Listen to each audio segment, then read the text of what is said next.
talking about what we have seen recently, the Apple Music Top 100 albums. Mm-hmm. You know what I'm saying? I like it.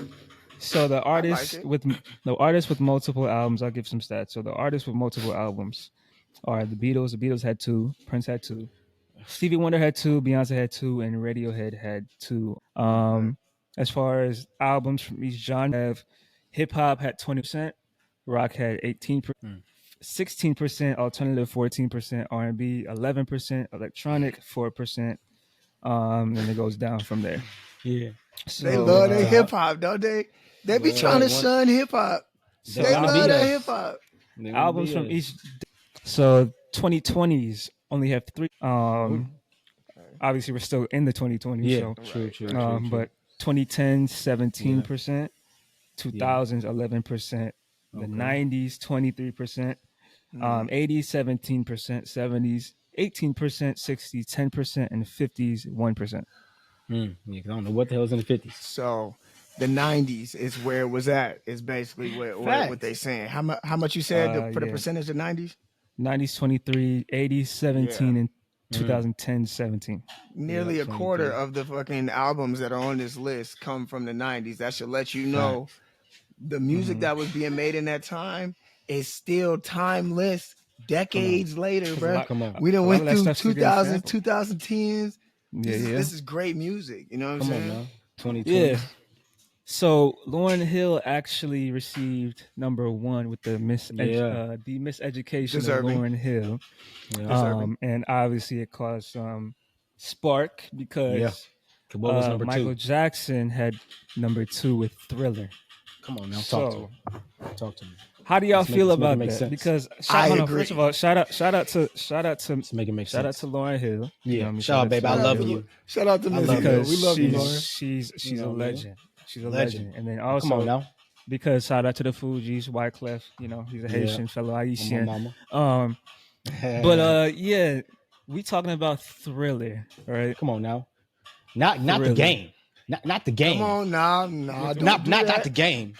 Okay, but you know what I'm about to do? We're talking about Thriller, right? Okay, hold on. And so Thriller is one of the most successful albums of all time. Ever. Absolutely. Absolutely. Literally changed. Ever. It almost changed structurally everything how music was created after that. It also changed. Yeah. It did. And then also it just like I said, it changed the world. Honestly, like it sounds cliche, but Thriller literally changed the world.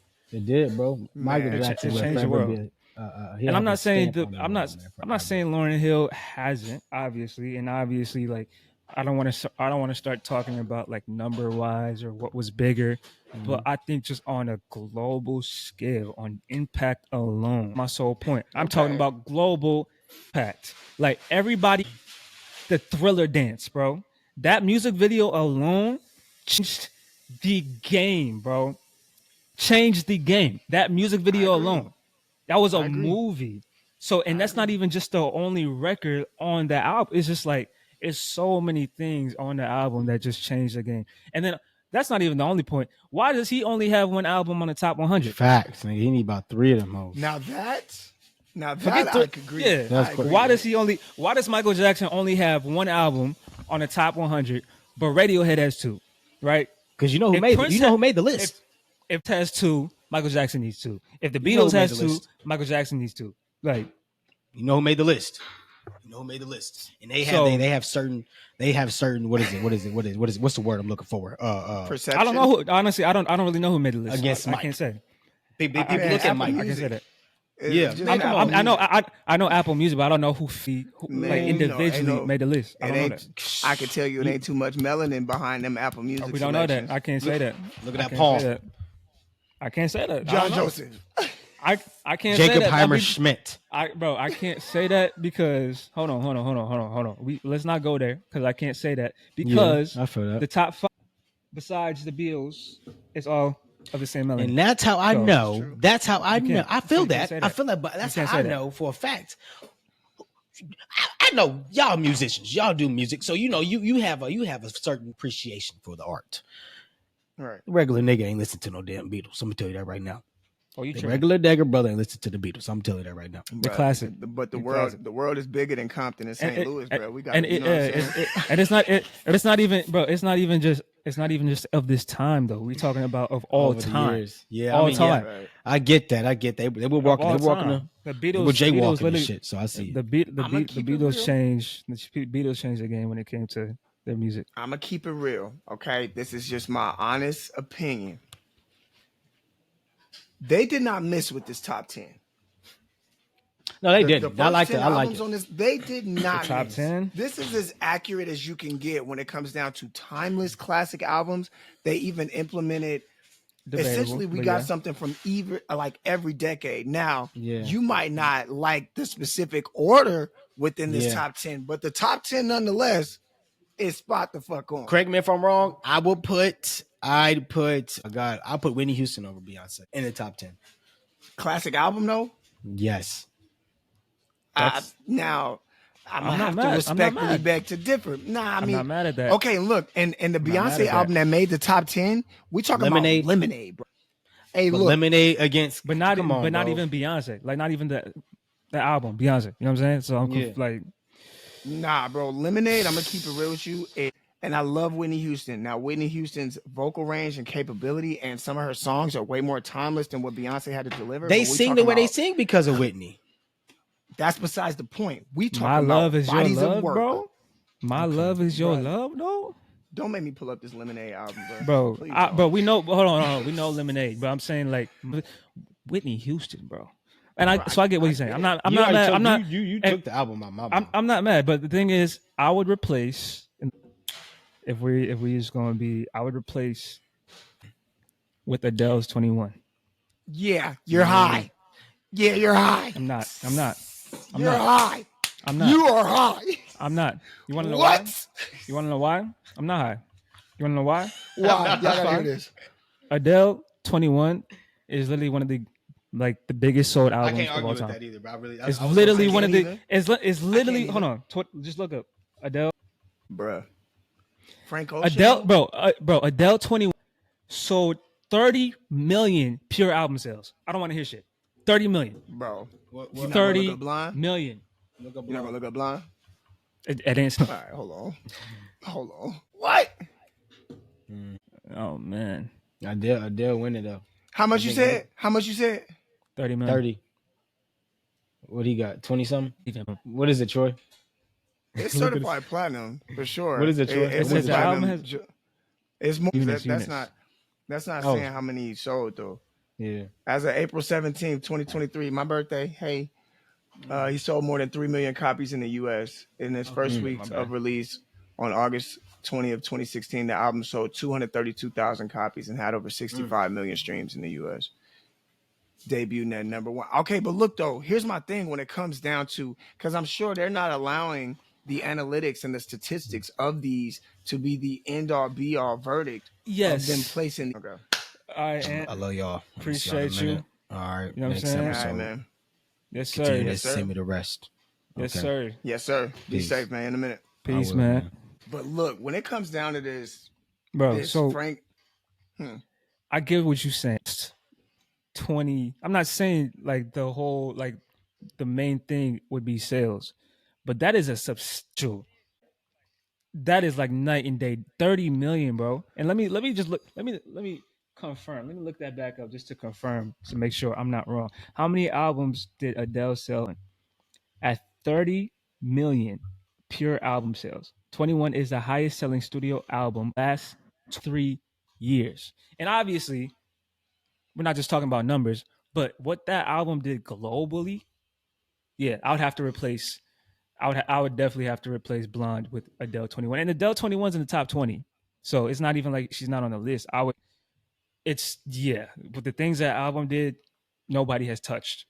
Nobody. To be honest with you, man, like on a creative scale, I gotta give it to Blonde, only because like kind of circling back to those, those specific artists that make albums that sound like one big ass giant song. Like, you know what I'm saying? It's such a. You think that sounded like one big ass song?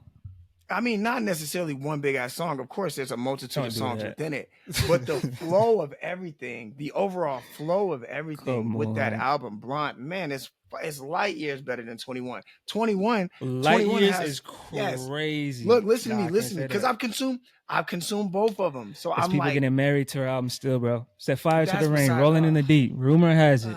Like God. Love song. Come on, bro. This song, I get his pop, but at the same time, the songwriting on it is amazing. And like I said, like obviously they're two different genres, so they're gonna sell different.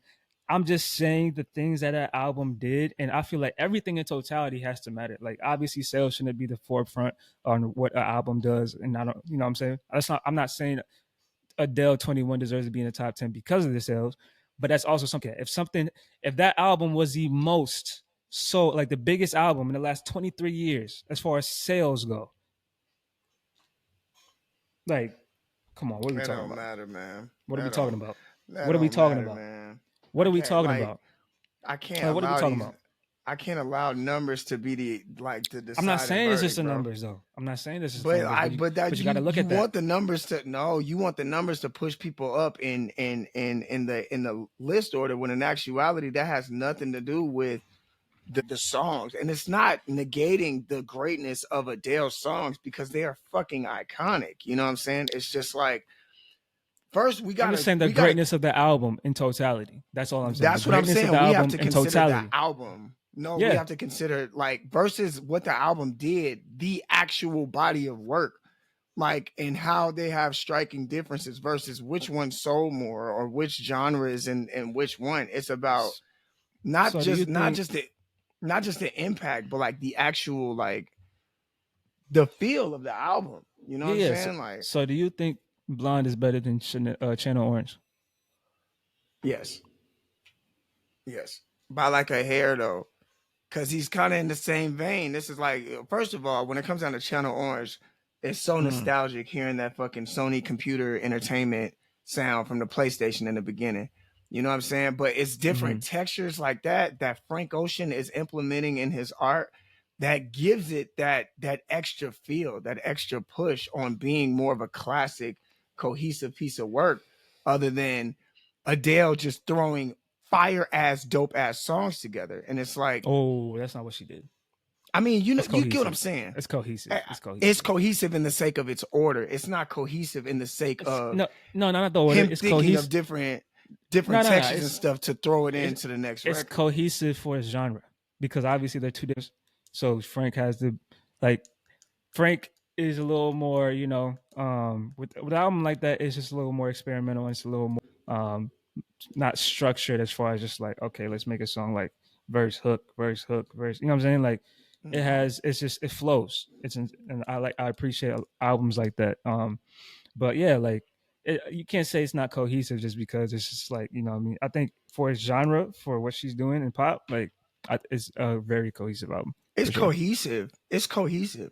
Don't get me wrong. It has a flow. You know what I'm saying? That the selection of the songs that they decided to use on the album and in the order that they decided to put them in, it does give it a nice essence, you know what I'm saying, to the album. Yeah. But people like Frank Ocean, you know what I'm saying, Kendrick, they put different things within different elements within certain records that help you appreciate the following record, and you know what I'm saying, and things of that nature. And I think that's what pushes their albums and projects over the hill just a little bit further than people who just put great songs on it, you know what I'm saying, on a project.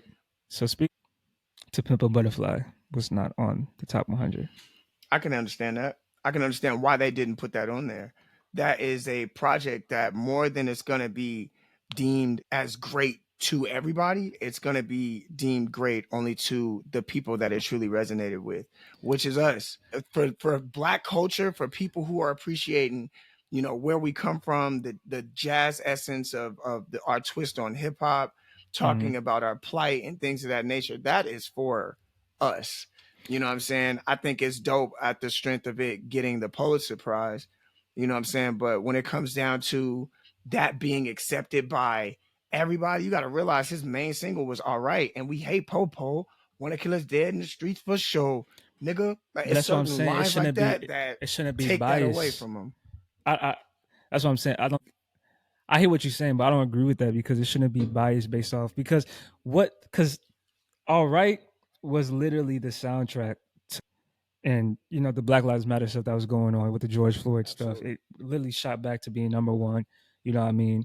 The things he's talking about on the album, I feel like a great album is something that causes conversation. You know what I mean? Like, I don't think a great album is something that everybody, and it depends on the album, of course, but I think what a great album does, it causes a conversation, whether like you agree on it or not, it strikes conversation. And I think that's what To Pimp a Butterfly did, especially musically. Like, I don't think in rap we've ever heard anything like To Pimp a Butterfly. You know what I mean? Like, the rapping ability on that, the just the musicality on that, the topics, and we've heard some similar, but the perspective he's taken on doing it, like I'm shocked. It would like I get Good Kid, Mad City is one of the best in history, but To Pimp a Butterfly, just because of the controversy, is, you know what I mean, and the things around it, I think it should have at least been in the top 100. You know, like especially just based off of that merit.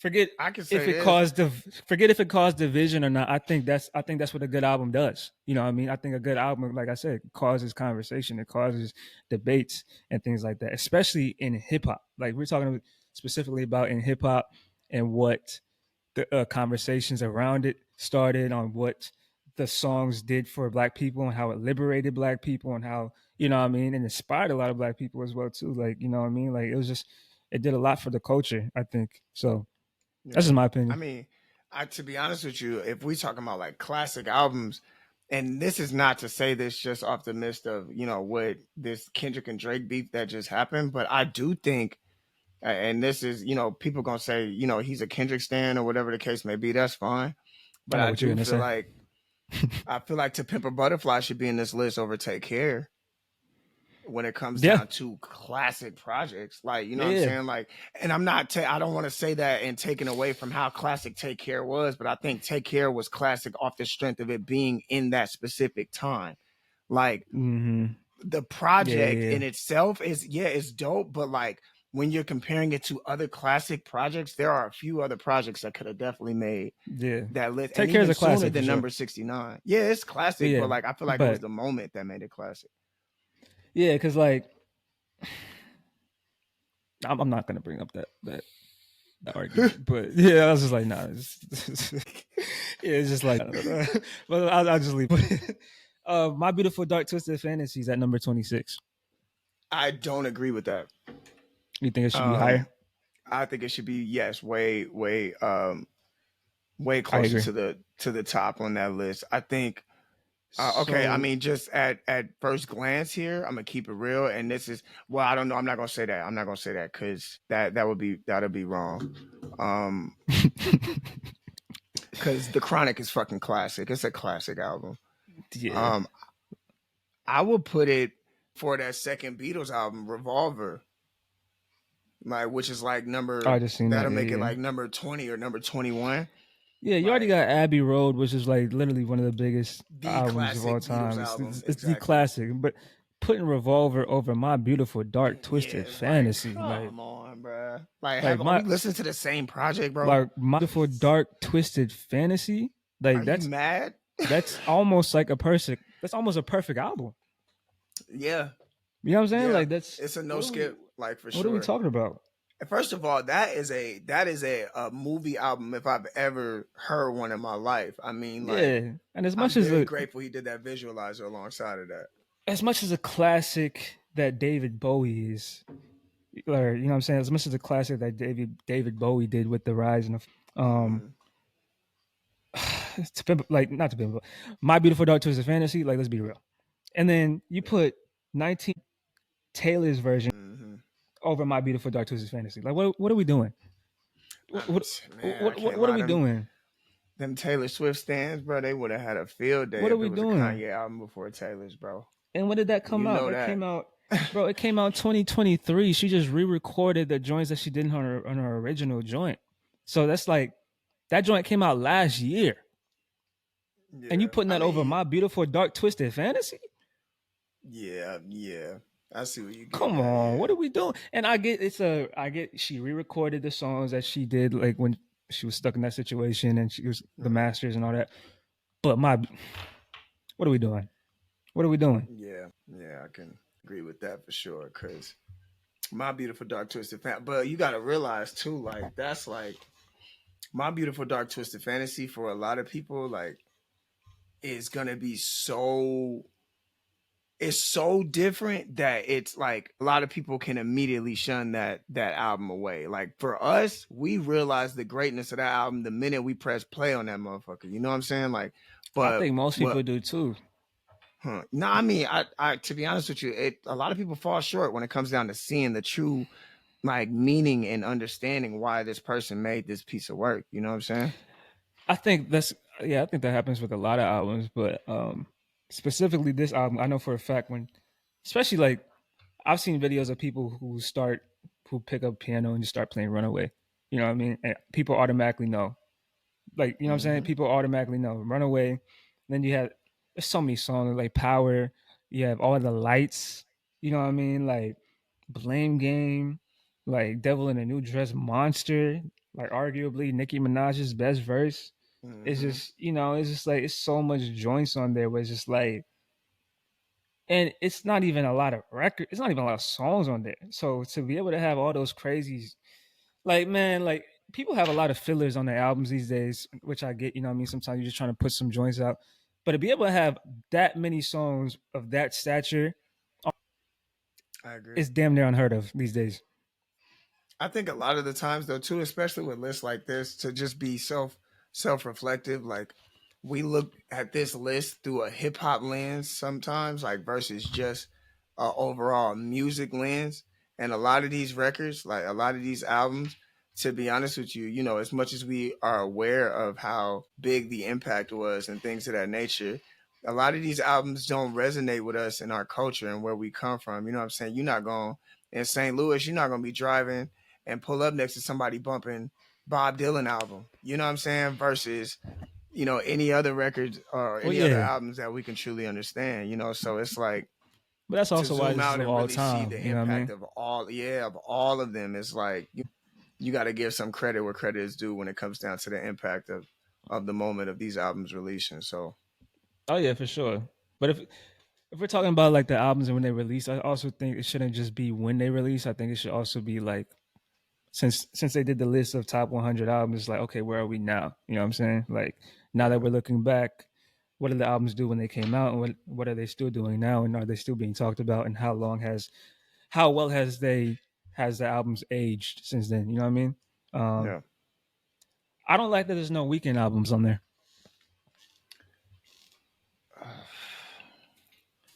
What's your definition of a classic Weeknd album? Like, what does that look like? Because the stuff that we consider classic, like what House of Balloons and those shits like that, like in his early days, like that's gonna be overlooked by a lot of people. You got to really be in that scene to understand where the Weeknd was at to even appreciate like the music he was making at that time. That's what I'm saying. If you're gonna do this list, I think you should. I think After Hours alone. I know that's just like one of his most recent, but I think what was the Weeknd album? Let me see. I think After Hours. What was the one that had Heartless on it? After Hours. That one was pretty classic. I can't lie. It had Blinding Lights, which is arguably the biggest streaming song. And we're not going numbers, but still, it's the biggest in 20. First of all, in 2020, that was 2020. So in 2020, to have the biggest streaming song on Spotify of all time. I'm not gonna hold you. Shout out to Max Martin. That was a time. Really dope album. Yeah, and the fact that he was doing all that while niggas was locked up, like Pando, like niggas was seeing the Weeknd more than their own families. You know what I'm saying? Him in that red suit, like, I think he did the Super Bowl as well too, like with that same. So he just the whole concept and the rollout about that album and the records he was giving us, the performances he was feeding us, the tour, like this. Yeah, I think After Hours should definitely be on there. He had Heartless, Blinding Lights, Save Your Tears. You know what I'm saying? The videos, Faith, Escape from LA, Scared to Live. Like, come on, bro. Like, yeah, I think the Weeknd should be on there. Yeah, and I really wouldn't argue where they put that album as long as it's not I think it could be anywhere past the top 25. As long as it's on there. Like, as long as it's on there. Yeah, it should just be on there though. I can feel that. There's a few albums we can. So, no Isaac Hayes, Hot Buttered Soul, which has been sampled by not almost every album on there, but a lot of the albums that are on the top 100 have actually sampled Isaac Hayes' Hot Buttered Soul, which you would think, if that's the case, it should be on there since it's one of the most sampled. James Brown's not on there. Mariah Carey is not on there. Mariah has classic songs. No, she got a classic album. What? Which one? You think? I don't think so. I think Mariah's she's got albums where, she might drop 13, 14 records and 4 of them hoes are fucking crazy. But we talking about classic albums. Like, I know Mariah. I can't lie. And Mariah Carey's like, shout out to Mariah though, because you're amazing. You're immaculate. I think that Mariah Carey's Christmas song is so like embedded in the nigga head, bro, that it kind of just pushes the rest of her songs out. The only other song I think of immediately after All I Want for Christmas is that song that was in fucking Rush Hour. Baby, you gotta know her catalog. I think Butterfly, Daydream, those were her earlier joints, like in the 90s. The amazing albums. Even vocally, songwriting. Like I think people don't give Mariah Carey enough credit because she's not constantly talked about. Yeah, I don't know. It's obviously so many albums that came out like Let over. me see Daydream, bro. Hold on. But yeah, Always Be My Baby. Yeah, okay. That is it. Let me see. Hold on. What do you mean that's it? Huh? Always Be My Baby. What's the other classic record on this Daydream album? On Daydream, Fantasy. What are you talking about? Fantasy is okay. Fantasy, One Sweet Day with Boyz II Men. One Sweet Day was cool. We talking about records that like When I Saw You records, Forever. Bro. But hold on. Because that goes against your own argument when we're talking about classic albums, because not every song has to be a hit. I mean, yeah, I'm not saying it has to be a hit, but we talking about a non-skip, every song is memorable, even if they promoted it as a single or not type fucking album. I can play Hood Politics on To Pimp a Butterfly right now, and it's not the single, but you know that shit. But as you know it. But I'm saying to some. Okay, yeah, I can't negate that. That's what I'm saying. That's what I'm saying. But that's exactly what I'm saying with shit like this on Daydream, bro. You could say the same thing about Butterfly. She had Honey, Fly, like Back in Time, Breakdown. Okay, we keep going. Mariah Carey had some. She had a lot of albums, but she's had some great albums as long too. Like even the Emancipation of Mimi. You know what I mean? Like, come on, bro. Yeah. Like, come on. She know. Come on. I think she's got. I think Mariah Carey has classic records, timeless classic records. She has good albums. She has good albums too. I'm not gonna say the albums just suck. Classic. Classic, like, yeah, Mariah. I don't know. Maybe for the time, you know what I'm saying. Like, I'm not gonna sit here and say arguably to some people, arguably to some people, you have Butterfly. You have this is what people would argue. You have arguably to some people, you have Butterfly, her first album, which is just Mariah Carey. To some people, you even have the Christmas album. To some people, you have Daydream. To some people, you have the Emancipation.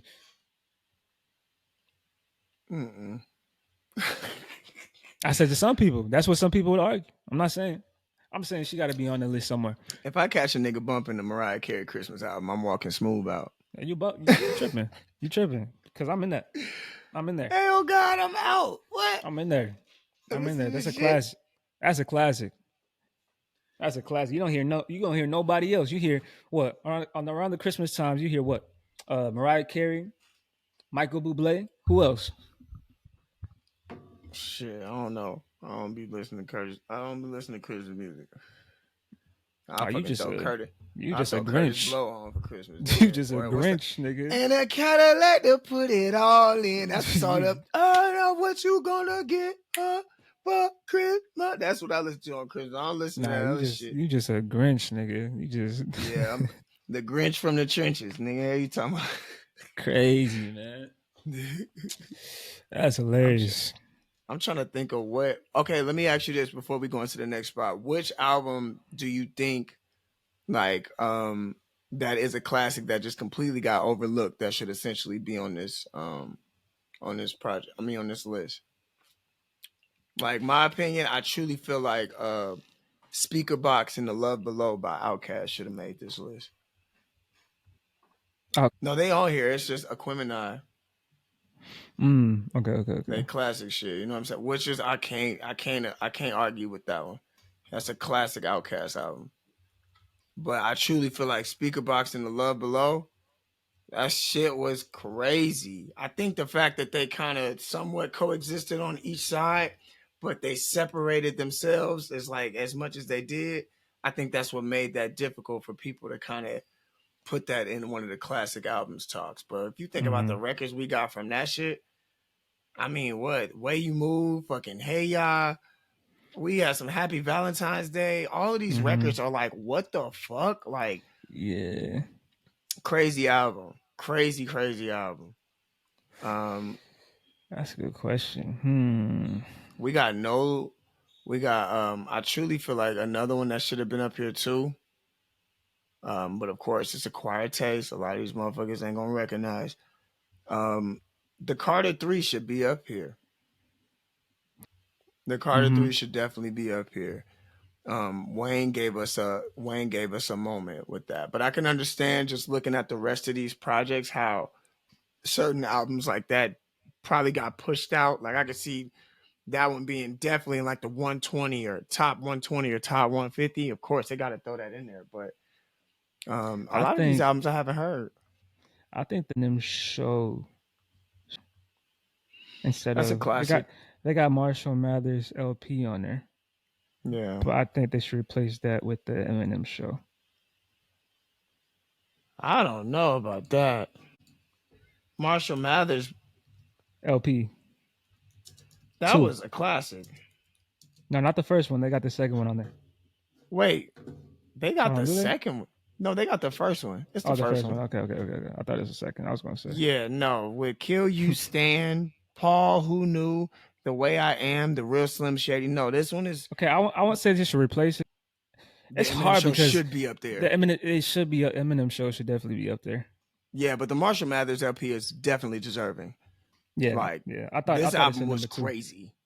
Yeah, it was a great album. Nah, hell nah. Number two was on his exit, and it was cool. But like comparing this to the Marshall Mathers LP, like that's why I don't like when artists do part twos of albums. It's such big shoes to fill. You know what I'm saying? Like don't I like the coattails. I like it when like you see how when Eminem did the Eminem show and then he did Encore.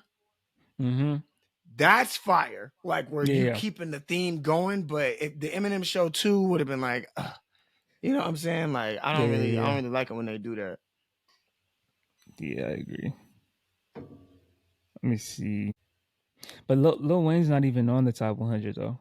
At all. But I'm gonna be honest with you. As much as we love Wayne, and we can go and point out mixtape Wayne bars and Carter 2 bars and Hot Boy album or 500 Degrees, the one that everybody was paying attention to by Wayne was definitely the Carter 3. Like, nah, they ain't gonna put Kirk on there. They got Fred Hammond on there? No. Oh, come on. You gotta have some gospel. Do they? Yeah. Yes, absolutely. Yes. Man, yes. I feel like we would feel like they need to. No. I don't care what they think because gospel has opened up. You know what I'm saying? First of all, on a musicality level, some of the best musicians that have worked on these albums on the top 10 have came from gospel music. That's a fact. You know what I mean? So it's just like a lot of these chords, a lot of these, I mean, you can go down the list, but still, like it gotta be at least one gospel joint. Like what we talking about? You ain't got no Fred Hammond or Kirk Franklin. You know what I'm saying? Like what we doing? What we doing? You know what I am happy about? I am happy that SZA's OS made the list. That was extremely deserving. Do you think? No, I've been seeing this conversation. Do you think it's more deserving than Control? Because it's newer. Yes. Yes. And I love Control. I love Control. But SZA, she sees the moment. She sees the moment with SOS. I got so many favorite records on fucking Control. But there's records that's not even my favorite records on SOS that I can appreciate in the sake of it being in the SOS album. You see what I'm saying? SOS is so new though. It's just like top 100 already, bruh. It's one of my favorite albums. So don't get me wrong. Like she has a lot of great joints on there, but Control, and maybe it's just recency bias. You know what I mean? Maybe. Yeah. Maybe it's for you. Maybe it's recency bias. For me, maybe it's just nostalgia. But yeah, I mean, I'm cool with whatever. Either way, SZA has amazing albums. You know what I mean? She's one of those people who also doesn't need to drop that much, and Snooze is literally breaking records. So shout out to her. Shout out to her, honestly. Yeah, man. Bro, Confessions is 90. Confessions is 90, 95, bro. Ooh, okay. Forest Hills Drive also wasn't on there. Bad by Michael Jackson was not on there. We already talked about that, but still, like Forest Hills Drive's not on there. Forest Hills Drive was crazy though. I mean, what? January Platinum with no features. No Role Models, fucking Fire Squad, fucking A Tale of Two Cities. Platinum with no features. My God, he went federal. if you're gonna put a hip hop album on there, I think that's deserving of being on the top 100. Yeah, I can. If you're gonna put it as deserving, you got to put. But that's one of those. That's another one of those albums where we hear it, but they, man, like the majority of people, as much as you want them to like, yo, look at this great shit that we found. You got to get the right people in these rooms, man. You got to get the right people in these rooms because 808s and Heart. A lot of Kanye's albums gonna be on there, but you could put either Graduation. Okay, 808s, because what 808s did sonically with music, it changed the way a lot of songs sounded after the album came out. Production-wise, it changed a lot of things. You can say the same thing about Yeezus. Obviously, not as many people like Yeezus. I'm not saying it should. I'm not saying it should be on there, but Yeezus also after Yeezus, it shifted the way people was making music. It shifted the sound tremendously. Yeah, the Travis Scotts, the Lil Uzis, the melodic joints, the real industrial sounding hip hop drums and synths, and you know what I mean. Like it changed a lot of stuff. He had Daft Punk production on the intro, bro. What are we talking about, bro? What are we talking about? What are we talking about, bro? Like we're rapping over Daft Punk. Are we serious right now? And then went crazy though. Like the shit was stupid. Like what? Like come on. I would say honestly, I would say versus putting 808s on here, and I do love 808s because it's got such a special place in my heart. But I would have to put Yeezus in there just off the strength of Yeezus is fucking crazy. Bro. And not a lot of people like Yeezus, but it's like I get it, but at the same time, it's like if people gotta understand what Yeezus did, like sonically to come out with an album that everybody. And then later on, that shit on a shifted blank CD. Later on, it shifted how people made music, and how hip hop was making music. Like it was just, man, like, and people still don't like Yeezus, but I think Yeezus did a lot of. It's crazy. I think Yeezus did a lot.